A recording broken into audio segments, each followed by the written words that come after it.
Salve fiel, tudo certo, tudo tranquilo. Antes de mais nada, desejo a todos um Feliz Natal e um Feliz Ano Novo, porque esse é o último vídeo que eu vou gravar esse ano, né? Tô um tempo sumido aqui do canal, né? Entre o vídeo do Vasco, né? O pós-jogo contra o Vasco da Gama e esse vídeo aqui, né? Teve só o vídeo dos gols do Fábio Santos, né? Com a camisa do Corinthians, todos os gols que ele fez, né? Eu fiz esse vídeo do zero. Se você não viu, dá uma olhadinha, vou estar deixando no card aí em cima. Mas desde aquele vídeo contra o Vasco eu não apareci, questões de correria e também questões que vão ter mudanças no canal para o ano que vem. Mas vou deixar para falar isso no fim do vídeo, né? Se você não quiser ver, não tem problema. No fim do vídeo eu aviso, né? Quando acabar o tema desse vídeo, que é justamente a gente analisar a gestão do Willian Monteiro Alves nesses 3 anos.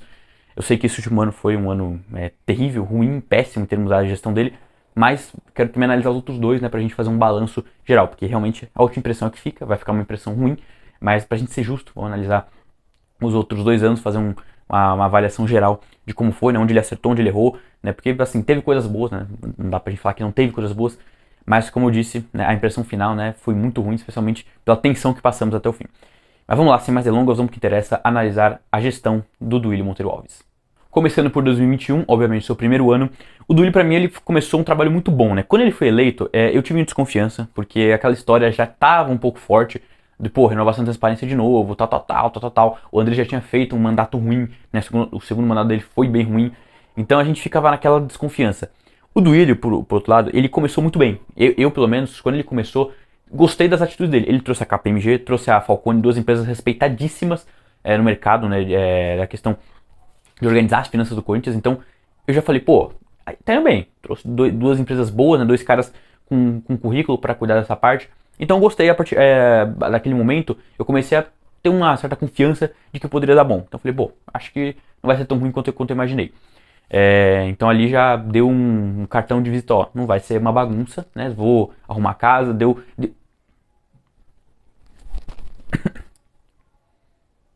Começando, começando pelo seu primeiro ano, começando pelo primeiro ano da gestão, né, em 2021, tenho que falar, gente, que o Duílio, quando ele foi eleito, né, já estava um pouco aquele clima, né, que nem tá hoje, só que muito menos, né, de, pô, chega de renovação e transparência, putz, de novo, tal. O André já tinha feito um trabalho péssimo, o Roberto Andrade, que é um dos caras que eu mais bato, também fez um trabalho péssimo, ele, inclusive, é um dos responsáveis por estarmos nesse momento, nessa situação financeira. Então, assim, a gente já estava meio cansado, tanto que o Augusto perde por cento e poucos votos em relação ao Duílio Monteiro Alves, sendo que o Augusto, né, ninguém sabia quem era Augusto. Hoje quase todo mundo sabe porque ele foi em trilhões de programas. Mas enfim, então já tinha uma desconfiança, eu praticamente estava desconfiado quando ele foi eleito, mas ele começou bem, porque ele logo de cara, no primeiro dia como presidente, ele anuncia a KPMG, não sei se foi o primeiro dia, mas foi logo nas primeiras semanas, nos primeiros dias de mandato dele, ele anuncia a KPMG e a Falcone como duas empresas que iam ajudar o Corinthians a se organizar na questão das suas finanças. Isso eu já achei muito bom, porque são duas empresas, se você pesquisar com nome, com currículo, são empresas da esquina, que falei, pô, tá trazendo gente profissional, tá trazendo gente que entende do assunto. É um bom caminho, né? Comecei a ficar um pouco mais confiante em relação à gestão dele. E ele tava com um discurso de que estancar a sangria, né? Isso ele realmente fez, eu vou falar isso no final, mas ele realmente fez, estancou a sangria do Corinthians, para depois começar a investir no futebol. E o primeiro ano dele foi isso. Né? Ele manteve o Mancini que o André tinha trazido, né? Pelo menos até abril, maio, mais ou menos. E depois troca pro Silvinho, mas eu já vou chegar lá. Corinthians começa com aquele time triste, né? Assim, aquele time tava jogando bem assim, mais ou menos, né? Tava ganhando aqui, empatando ali, perdendo um jogo ou outro. Beleza, mas não era um bom time. Tava mais encaixado do que jogando bem. Né? E todo mundo mal contra a pandemia, então, assim, não era muito parâmetro. Só que o Duílio mantém aquele time, mantém o Mancini por um tempo, né? Durante o começo do mandato dele, do ano, né? Do mandato dele. Né? Mas depois o Mancini começou com umas histórias que, pelo menos, ou que vazaram, que ele não gostava de métodos mais modernos de treino, que ele não gostava de usar tecnologias mais avançadas, enfim, era mais arcaico, né? Vamos resumir assim. Ele manda o Mancini embora e traz o Silvinho. Na época, eu vi muita gente achando ok, né? Eu falei, pô, acho que vale a pena a aposta. E eu acho que no geral a aposta era válida. O cara fez o curso da UEFA, né? Isso, a gente zoa, quer dizer, pelo menos as pessoas zoam, eu não. Mas as pessoas zoam, mas, gente, é algo, você fazer o curso da UEFA. A metodologia deles é diferente da nossa, então, querendo ou não, é uma coisa a mais. Ele tinha treinado no Lyon, não foi bem, mas era uma experiência com um time de segundo escalão europeu, né, que é um bom escalão em comparação com a nossa realidade. Então valia a aposta, achei interessante. Ele não começa bem, depois dá uma recuperada, tal, consegue lá, como a gente fala, não fede nem cheira, né, faz o Corinthians ficar no meio de tabela. E a coisa muda quando aí depois de organizar as finanças do primeiro semestre, Aí ele abre a torneira e traz o Roger Guedes, traz o William, traz o Juliano, o Renato Augusto, esses 4 aí que deram uma boa resolvida, né? Eles colocaram a bola debaixo do braço e conseguiram ganhar jogos, né? Resolver jogos pra gente. Trouxeram o Paulinho, mas o Paulinho ele só pôde entrar depois. Mas assim, ele foi bem nesse primeiro ano. Como ele falou, ele estancou a sangria, o que ele precisava fazer. Ele trouxe jogadores bons depois. Ele trouxe um técnico que, tudo bem, não era unanimidade, mas acho que valia a aposta na época. Trouxe 2 empresas de nome para poder ajudar o Corinthians nas finanças dele. Então, assim, o primeiro ano do Duílio, eu realmente acho que eu daria para dar uma nota 7, 7,5. Eu não dou uma nota maravilhosa, acho que ele errou na questão técnica, que eu vou falar sobre isso na questão de 2022. Porque isso acaba, né, refletindo no ano de 2021 também. Mas eu acho que ele fez uma boa gestão no primeiro ano dele, né, pegando um time bem capenga, né, vamos falar bem o português, com um técnico de, assim, querendo ou não, gente, o Mancini é um técnico de segundo, terceiro escalão brasileiro, né, não é mais que isso. Não tem grandes trabalhos, né, nunca ganhou, pelo menos até onde eu lembro, nunca ganhou nada importante. Então, assim, não é um técnico para nível do Corinthians. Então ele pegou um time bem capenga, dívidas, né, mais dívidas, e conseguiu naquele primeiro ano resolver bem. Então eu daria uma nota 7, né, como falei, só descontando um pouco por conta da questão do técnico, que eu acho que ele errou, mas vamos falar disso no segundo ano do mandato dele. Indo agora para 2022, né, o segundo ano do Duílio como presidente, eu acho que ele começa errado por um fator muito importante. Ele mantém o Silvinho. E aí eu vou falar um pouquinho do final da temporada passada, para poder a gente criar um argumento em cima disso. O Silvinho, que eu falei, não fez um trabalho ruim, né, mas também não fez um trabalho maravilhoso, fez um trabalho ok, nota 6. A gente via que o time do Corinthians podia mais, né, mas não conseguia dar aquele passo, né, acima. E o Silvinho não conseguia extrair mais que aquilo. Com uma pré-temporada, eu como torcedor, imaginei que, talvez ele com uma pré-temporada consiga dar o ajuste final, né, e o Corinthians consiga, né, deslanchar. O torcedor pode pensar isso, a gente não tá lá dentro, a gente não sabe como é que tá sendo as coisas. Quem não pode é o diretor de futebol, que era o embuste do Roberto Andrade. Que aí o Silvinho é mantido, o Corinthians faz uma pré-temporada assistindo o Silvinho, começa mal não, mas assim, empata com a Ferroviária em casa, né, tudo bem, fez uma pressão, mas assim, mais uma bafa da torcida, da qualidade, do que numa organização, numa tática, enfim. Ganha do Santo André com um pênalti mais ou menos, né, um jogo ruim, né, lá no Bruno José Daniel, né, que eu estava no estádio. Então assim, o jogo foi bem monorrento, e perde pro Santos em casa. Aí, meu amigo, você perde pro Santos em casa? Aí não dá. Então assim, ali a gente vê que o trabalho do Silvinho não era bom, que não dava pra manter ali, foi a gota d'água. Só que quem tinha que ter visto isso antes era a diretoria, o diretor de futebol, no caso o Roberto Andrade, e mandado ele embora nas férias, no caso, no fim do ano, para trazer um novo profissional, um cara mais qualificado, com, né, a experiência que o Corinthians precisava, com a qualidade que o Corinthians precisava. E não foi feito isso, manteve o Silvinho, perdemos uma pré-temporada, né, perdemos que a parte mais importante de uma temporada de um clube é a pré-temporada, né. O Lázaro dá uma boa segurada, né, ele consegue 6 vitórias e um empate nos jogos que ele fica, e aí traz o Vitor Pereira. Só que a gente, como eu falei, perdeu muito tempo, né? E aí o Vitor Pereira não conseguiu dar a cara que ele queria pro Corinthians, apesar que o Corinthians consegue ter um certo padrão, ter uma organização, ter uma pegada, ser competitivo, né? Então isso, apesar dos pesares, o Duílio conseguiu acertar no cara, né? Ele conseguiu, com o bonde andando, organizar as peças e fazer o Corinthians chegar nas quartas da Libertadores, coisa que acontecia há mais de 10 anos, né? Desde 2012. Chegar na final da Copa do Brasil, onde perdemos porque o Fagner olhou pro Cristo Redentor, né? Pro Pão de Açúcar em vez do gol, né? Acabou errando a bola do título. E chegamos em quinto ou quarto no Brasileiro, não lembro exatamente. Então foi uma temporada bem interessante pro Corinthians, né? Sendo que o Corinthians teve muitos desfalques ao longo da temporada, lesões e tudo mais. Então o time conseguiu, de certa forma, ter um bom desempenho, né? Dadas as circunstâncias. Né? Ainda trouxe o Roberto e o Fausto, que foram boas adições. Então, assim, foi uma temporada boa do Duílio. Eu dei uma nota 8 pra ele, só não dou 10 por conta que eu falei, título não veio. Por questões que atrasou o Silvinho e também por conta da Taunza, certo? A Taunza ali foi uma questão de muito amadorismo.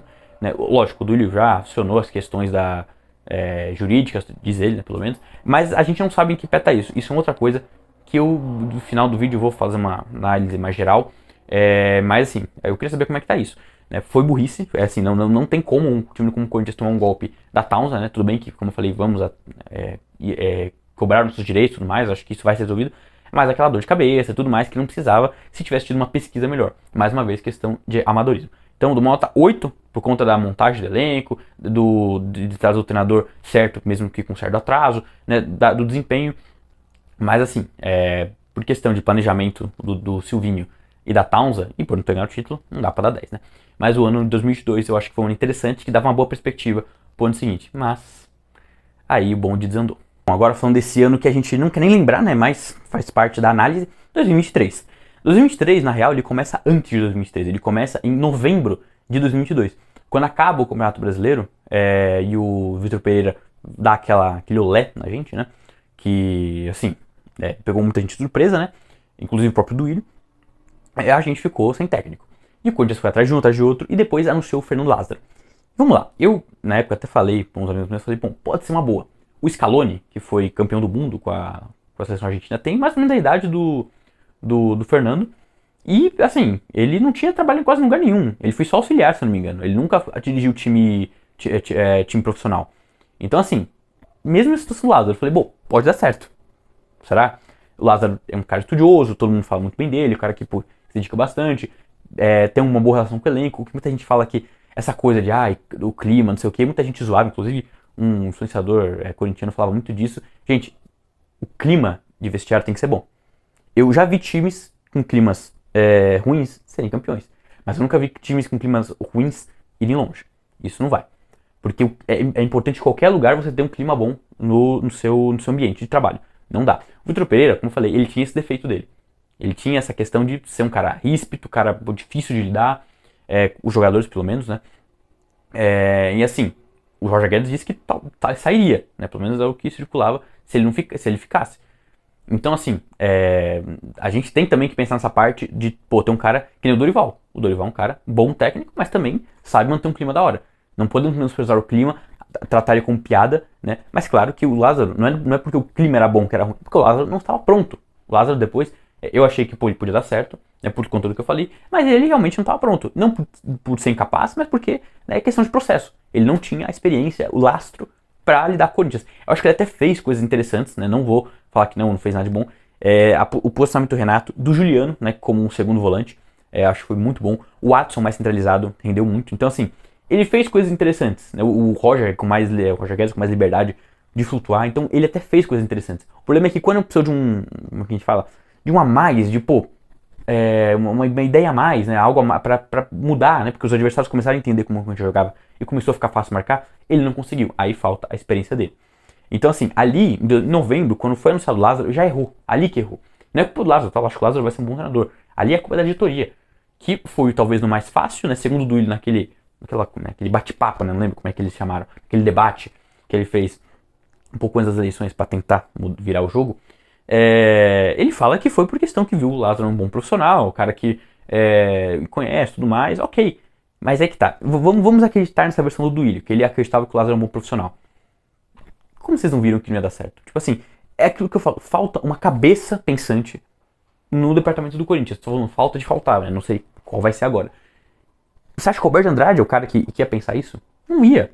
Pensou errado. Sua análise também dele foi errada. Você falou, a culpa é minha. Realmente, a culpa é sua. Pelo menos isso você tá falando, né? Ainda bem que você sabe que a culpa nesse caso é sua. Mas aí que tá, vocês tinham que ter tido uma análise melhor. Por isso que é importante ter um diretor de futebol, um cara que entenda. Não o Roberto Andrade. Porque ele ia falar, não, peraí, Duílio. Um cara bom ia falar, Duílio, calma. O Lázaro não tá pronto. Ele é um bom cara. Acho que vai ser bom treinador, mas ainda não tá pronto. Você tem que trazer um cara nível Vitor Pereira, em termos de conhecimento de futebol, ou mais, né? Algo assim. Não dá pra ser o Lázaro, entendeu? Se a gente quer aspirar coisas maiores, né? Tinha Libertadores, tinha Paulista, tinha Copa do Brasil, tinha Brasileiro. Não dá pra ficar com ele. Não, mantiveram o Lázaro. E aí, assim, como eu falei, ele fez coisas boas, mas não suficientes pro Corinthians prosperar. E aí que tá o erro. Não sei se tirar o Lázaro naquela hora foi bom. Porque o Corinthians tinha perdido O Corinthians tinha uma vitória na Libertadores e depois ele perde pro Argentinos em casa. E aí o Lázaro é demitido. É verdade que o Lázaro já tinha perdido pro Remo lá em Belém por 2-0 e estava com a classificação ameaçada. Então tudo isso pesou, acabou pesando. Mas, assim, não estava tão ruim. O problema é que justamente aí quiseram trocar. Aí ficaram com medo de o Lázaro não aguentar. E aí começa o período sombrio do Corinthians, que pra mim ali, ia falar uma coisa, mas ferrou, né? Falta coisa, a temporada toda do Corinthians. Que foi aquela troca insana de técnicos. Saiu o Lázaro, vem o Cuca, fica uma semana, vem o Danilo, fica meio um jogo, né? Eu ia falar meio período, mas enfim, um jogo, e vem o Luxemburgo. Só que nisso o Corinthians até passou na Copa do Brasil, mas tinha perdido pro Del Valle na Estrela do Luxemburgo, né? De um jogo que o Corinthians entrega o jogo praticamente pro Del Valle. Tava tomando fumo no Brasileiro um atrás do outro, né? Perdeu o Palmeiras, perdeu pro outro, perdeu pro outro. Tava uma situação difícil, né? O ambiente estava péssimo, né? Segundo acho que o Luxemburgo, não lembro quem que falou, acho que foi o Luxemburgo mesmo. O ambiente psicológico estava péssimo no time do Corinthians. Então ali o Corinthians se deu mal. Porque ali foram o quê? Uns 10 jogos sem conseguir vencer, né? Aquilo atrapalhou muito o nosso fim de campeonato, porque a gente, né, ficou perigando lá embaixo, né? Se ali tivesse tido mais umas vitórias, a gente poderia ter terminado mais tranquilo, né? Não bem, mas pelo menos mais tranquilo o campeonato, né? A gente foi eliminado na Libertadores contra esses 2 jogos em casa, um que a gente foi monorrento e outro que a gente entregou, né? E aí tudo dançou. Na Copa do Brasil conseguimos por um milagre, né? Passar, né? Porque assim, foi naquele abafa, aquele jogo que o Cuca sai. Mas só que aí já tinha a merda já tinha sido jogada no ventilador. Aí a temporada assim, foi aquele marasmo. Aí o Luxemburgo, com seus métodos meio arcaicos, né? Ele fez coisas boas também, reconheço. Subiu o Moscardo, subiu o Wesley. Subiu quem foi o outro que ele subiu? Ele manteve o Murilo, né? Não foi ele que subiu, foi o Danilo, né? Vamos dar esse crédito. Mas quem manteve foi o Luxemburgo. Então ele tem seus méritos. Mas, né, time. Teve um período que o luxemburguismo deu certo, deu. Lá entre maio, né, meio de maio até o começo de agosto. Ali o time do Corinthians teve uma sequência boa de jogos, né, vencendo e tal. O Corinthians até que conseguiu outros resultados bons. Só que aí você via que já tava, né, aquela coisa que eu falei em outros vídeos. O trabalho do Luxemburgo, o prazo de validade dele é pequeno, é 3 meses. E foi isso que aconteceu. Depois o Corinthians começa a não conseguir mais tirar nada, porque o Luxemburgo não consegue fazer um esquema decente, não conseguia fazer o time jogar de maneira decente, né? Nas entrevistas não explicava nada. Então ali o Corinthians não tinha mais pra onde ir. E traz o Mano, que consegue, né? Apesar que muitos falam que é a mesma coisa, o Sormani, eu gosto de você, mas cara, falar que o Luxemburgo e o Mano estão iguais, menos, né? Menos. Inclusive o próprio pessoal do Corinthians, né? O Duílio, né? A diretoria fala que ficou impressionado com a diferença de treino do Mano pro Luxo. E não que o Mano seja, nossa, o supra-sumo, acho que ele é um bom técnico. Mas ele, em relação a ele e o Luxemburgo, o Mano tá tipo quilômetros de distância do Luxemburgo, tem comparação. Mas aí, enfim, traz o Mano que consegue dar uma ajeitada. O Corinthians fica muitos jogos sem perder, não perde. Aliás, só perdeu a estreia dele, que ele nem tava no banco, né, contra o São Paulo, e contra o Fortaleza, que ele nem tinha tido tempo de dar treino. Depois que ele teve um tempinho para dar treino, o Corinthians não ganhou tantos jogos, mas não perdeu, conseguiu de empate em empate e escalonando. Então, assim, no final dos contos, o Mano conseguiu salvar o Corinthians, né, conseguiu organizar as coisas e a gente conseguiu escapar. Mas foi aquela coisa, eu esqueci também, tava quase esquecendo. Nesse meio tempo, a gente avançou, a gente caiu na Libertadores, né? Parabéns, né? Horrível, né? Que num grupo que eu falei que não era difícil, mas a gente ficou, é difícil, não era. O Argentinos cai pro Fluminense e o Independente do Vale cai pro Deportivo Pereira. Deportivo Pereira, entendeu? Eu nunca ouvi falar desse time. E a gente caiu nesse grupo. E na Sul-Americana, que a gente tinha uma chance de título, né, de transformar a tragédia em uma coisa boa, a gente não jogou nada nos jogos, né? Passou do Newell's Old Boys jogando um pouco melhor, ok? Também não é muito difícil, né? O Newell's Old Boys não é um time muito bom.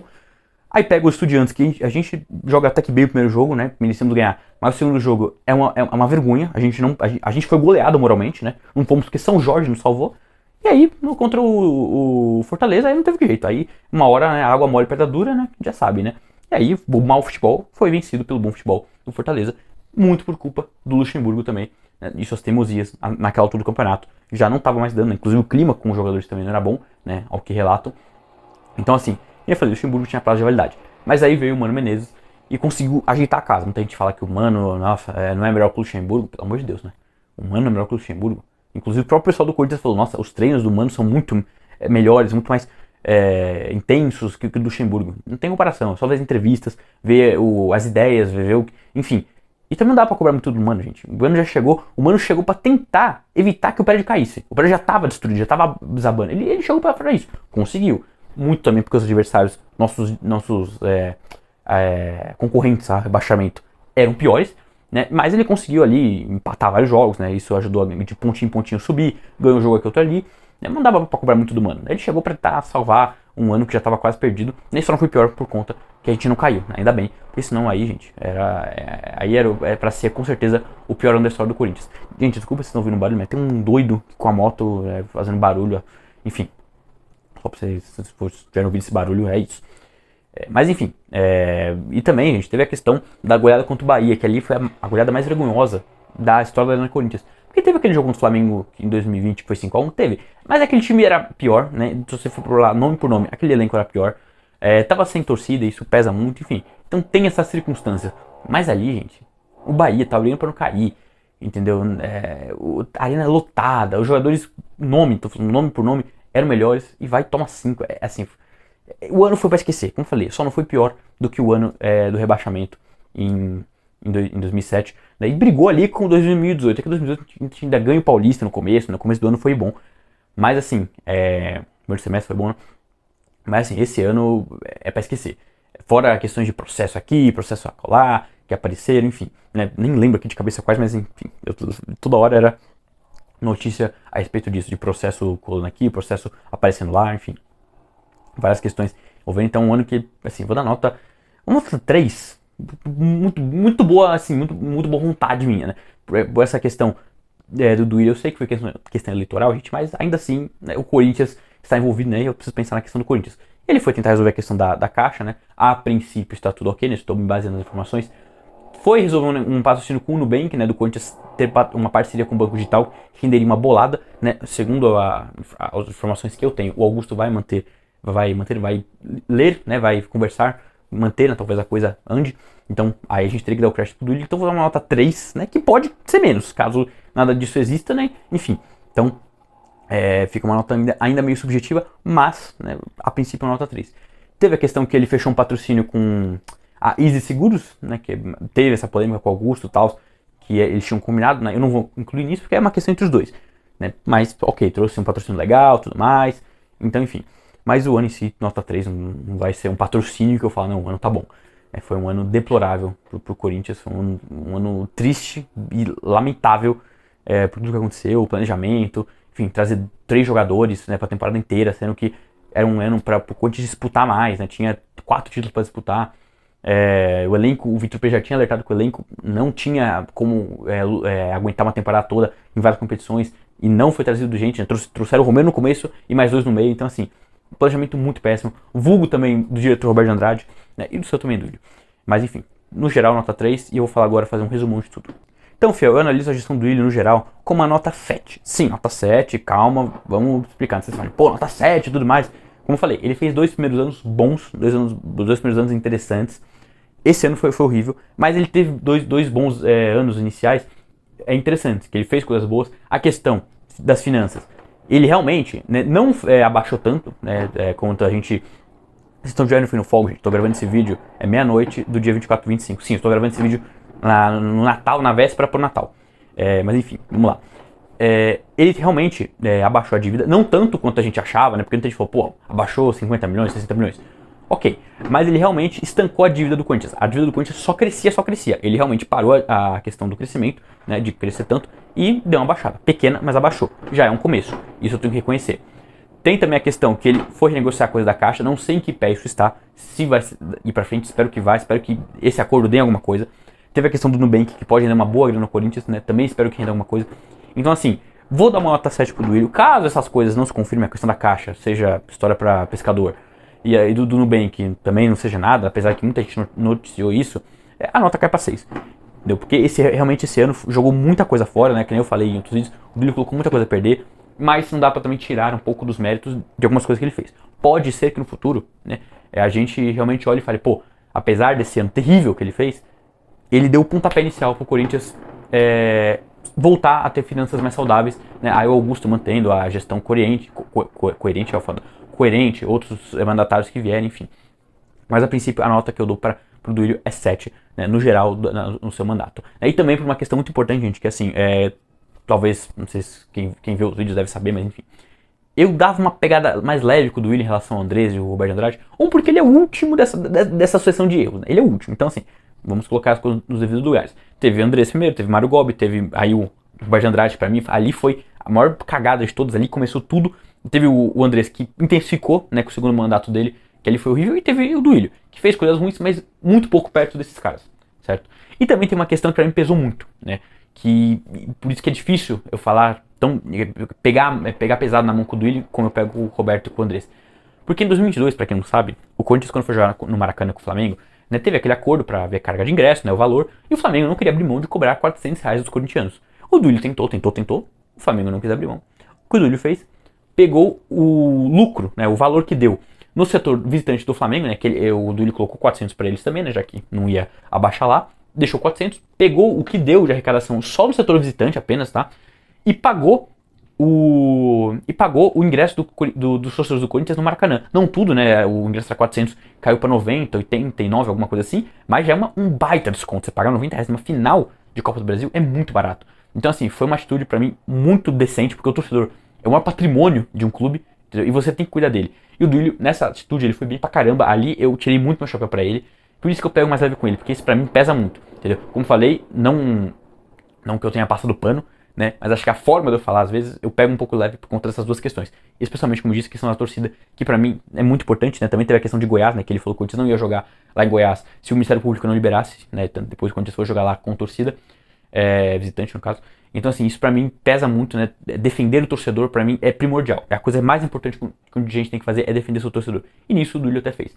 Então, assim, também eu pegava leve com ele por conta disso, mas isso não anula o mau trabalho que ele fez esse ano, né? E também não anula outras bobagens que ele fez ao longo sua gestão, mas como falei, nota 7 no geral. Bom, a análise da gestão do Duílio Monteiro Alves é encerrada. Agora, como eu disse, vamos para os recados que eu tenho para dar em relação ao canal para 2024. Então, se você não quiser saber o que eu tenho para dizer, pode ficar à vontade, não tem problema, só peço que deixa o like aí, se inscreve e comenta, tá bom? Não precisa ver se você não quiser, só peço essa sua ajuda, tá bom? Mas bom, pra quem quer saber o que vai acontecer com o canal no que vem, não vou parar o canal vai continuar, né, tá tudo certo, ano que vem inclusive vai ter mais jornadas para o estádio, porém vai ter uma mudança. Eu não farei mais pós-jogo, né, não farei mais as minhas análises pós um jogo do Corinthians, e eu vou explicar algumas razões. Vocês viram que eu não apareci, né, depois do jogo contra o Inter e contra o Curitiba. E ali foi já o estopim, né? Eu já tava um pouco com essa ideia, com essa não tanta vontade de fazer esse tipo de conteúdo, mas ali foi o estopim. E por que, gente? O que acontece? Eu já expliquei em outros vídeos, mas recapitulo aqui. O pós-jogo é o vídeo que mais me dá trabalho. Mais que o Jornada para o Estádio, Gui? Mais. O Jornada para o Estádio, gente, assim, viajar me alivia, né? Eu gosto de viajar, então assim, não é uma tortura. Eu tô indo conhecer um estádio, às vezes rever um estádio, né? Ainda não revi um, mas vou rever em breve alguns, né? Mas assim, eu tô indo ver um jogo de futebol em outro estádio, com a torcida visitante que eu gosto, que o clima é muito mais gostoso, eu gosto de ver jogo fora de casa, então pra mim não é chato. É um vídeo mais leve, um vídeo que, pô, pega o celular e gravar, pega o celular na pele e bora, entendeu? Não é um vídeo que eu preciso montar esse cenário, então assim, é um vídeo que eu gosto mais e me dá prazer, né? Esse tipo de vídeo não é que nem me dê prazer, eu até gosto de falar, mas o que acontece? O pós-jogo muitas vezes acontece quando? Obviamente, quando o Corinthians joga, que é meio de semana e final de semana. Meio de semana, dia seguinte, eu tenho que trabalhar. Então o Corinthians muitas vezes vai jogar tarde, vai acabar tarde o jogo, vai acabar 11h30. Né? Mesmo que acabe um pouco mais cedo, ainda é tarde. E aí eu preciso montar tudo isso aqui, colocar a bandeira, colocar a luz, colocar a lapela, colocar o celular, colocar o tripé, tudo isso, né? Colocar as coisas na cama pra poder gravar. Depois tem que arrumar tudo, depois tem que editar o vídeo, que é rápido, mas se soma tudo isso, né? O tempo de gravação é 1 hora e meia que eu demoro fazendo tudo isso. Então isso eu acabo perdendo um tempo de sono, entendeu? Eu acabo ficando cansado no dia seguinte, estressado. Às vezes eu fico ansioso pra falar logo pra poder terminar o vídeo, mas fico com medo também de sair ruim, enfim, então é uma série de fatores. Às vezes a lapela não tá bem encaixada porque eu tô na pressa, aí o áudio não sai, eu tenho que regravar, enfim, vários fatores. Tanto que teve vídeos que eu não gravei esse ano, né? Não só esses últimos dois, mas teve alguns outros, teve acho que mais um ou dois que eu não gravei por conta justamente desse problema. E fim de semana, gente, quem né, já conhece o canal de tempos, eu faço freelas, então às vezes não dá tempo de gravar, às vezes eu gravo tarde, e aí aquela questão, cansaço, domingo, eu tô no freela, tenho que chegar em casa à noite cansado para dia seguinte trabalhar e tenho que gravar. Então esse vídeo, querendo ou não, ele é o que cansa mais, por mais incrível que pareça, né, ele seria o mais fácil de fazer, ele é o que cansa mais. Então ano que vem eu vou parar de fazer, até porque, gente, eu também tô cansado de fazer as mesmas coisas, né, não sei se esse ano foi muito assim, mas eu sinto que ano que vem, assim, supondo que o Corinthians seja em fase boa. Todo jogo o Corinthians vai ganhar, vai jogar assim, eu vou falar, pô, o Corinthians jogou assim, e vai ficar a mesma coisa. Eu falei, inclusive, esse ano, em um momento que o Corinthians estava muito mal, ou seja, no ano inteiro, brincadeiras à parte, um momento que o Corinthians estava, tipo, muito mal, mais que o geral. E eu falava, eu vou chegar aqui e vou pegar o mesmo vídeo do semana passada, do dia passado, e colocar aqui, só vou mudar os trechos que eu falo do time adversário, né, e os erros dos jogadores. Porque é a mesma coisa, não tinha o que mudar. Então essa coisa de ficar repetindo toda vez é chato, porque não tinha, assim, um artifício novo. Não sei se ano que vem mudaria, mas enfim. De qualquer forma, não é a primeira questão, né? A primeira questão é a questão da correria e do cansaço, né? Que esse vídeo tem de ser feito, né? Porque, como eu falei, precisa ser feito pós-jogo, senão não adianta mais nada fazer, 3 dias depois. Então essa questão do imediatismo, do cansaço para fazer esse vídeo, da questão da correria que ele causa na semana, é complicado, então eu prefiro não fazer mais ele. E como falei também, essa questão de repetir, né, as mesmas coisas, né, um jogo ou outro que muda um artifício, enfim, tem uma coisa nova para falar, mas no geral é sempre a mesma coisa, e isso me cansou bastante. Então ano que vem não teremos mais pós-jogo, mas eu vou continuar com conteúdos aqui, né, sem ser o Jornal Pro Estádio, que vai ter bastante também ano que vem, né. Ano que vem, já só no começo do ano paulista, vai ter de 4 a 5 jogos fora de casa, então fiquem ligados. Mas esse tipo de vídeo assim, eu gravando, falando aqui com vocês, a gente trocando uma ideia, Vai ter, só que não mais pro jogo. Eu vou fazer vídeos mais gerais, por exemplo, que nem eu fiz análise do André Negão e do Augusto Melo, a análise da nossa relação com a base, enfim, esse tipo de vídeo. Vão ter conteúdos mais interativos, eu fiz um conteúdo bem legal pra vocês, em relação a onde o Corinthians nasceu, né, logo mais vai sair, né, vou trazer outros conteúdos também ano que vem, mais legais, né, mais, pô, de curiosidades. E esses vídeos aqui, como eu falei, vão ter também, por exemplo, se o Corinthians for campeão paulista, espero que seja, eu faço um vídeo, né, analisando a campanha um pouquinho e tal, falando um pouco geral. O Corinthians, pô, embalou 5 vitórias seguidas, ganhou todos os clássicos. Eu faço também um vídeo aqui falando um pouco sobre essa questão, né? Então, enfim, vão ser vídeos mais gerais. Não vão ser vídeos tão datados, né? Vão ser vídeos onde eu possa, pô, gravar com calma, com tempo e um dia mais tranquilo, pra poder passar uma ideia mais sóbria, mais, pô, lúcida, sem a questão de estar cansado. Tem vídeos que se vocês forem pegar, tem vídeos que eu tô com uma cara de morto. Eu fui ver e falei, nossa, eu tô com cara de morto. Porque realmente eu tava, entendeu? Então, assim, vão ser vídeos melhores, entendeu? Que eu vou performar melhor. Então ano que vem, pro meu bem, né, bem do canal também, que vão ter nisso, no lugar desses vídeos, eu vou poder estar mais descansado e fazer vídeos melhores, vão ter conteúdos ainda mais legais, tá bom? Quem gostava desse quadro, sinto lhe dizer, né, não vai mais acontecer, mas como eu disse, vão ter coisas legais, né, coisas muito mais legais no ano que vem, e Jornada para o Estádio, que é o carro-chefe do meu canal, que eu mais gosto e que vocês mais gostam, ano que vem promete bastante, tá bom? Mas bom, gente, esses são os recados que eu tinha pra dar, né, também a questão do Willi, como eu já falei, né, quem ficou até o fim, quem viu os dois, muito obrigado por ter visto até o final. Se você gostou de tudo, né, ou só de uma parte ou de outra, enfim, deixa o like de qualquer forma, deixa o dislike, não tem problema. Preciso do engajamento para chegar em mais pessoas. Se inscreve aí, tá, gente, pra me motivar ainda mais, pra eu começar ano que vem mais motivado. Eu quero tentar chegar em 1.000 inscritos ano que vem. Faltam uns 300 e pouquinho, né, mas eu tenho certeza que a gente consegue chegar. Também deixa um comentário aí, o que você achou da minha análise em relação ao Duílio, concorda, discorda, dá outra nota, né, complementa alguma coisa. Enfim, argumenta aí que eu quero estar lendo e também respondendo vocês pra gente trocar uma ideia. E também, né, como eu falei, se inscreve aí pra aumentar a família do Império Corintiano. Tá bom, gente? Eu vou ficando por aqui. Um abraço e vai, Corinthians!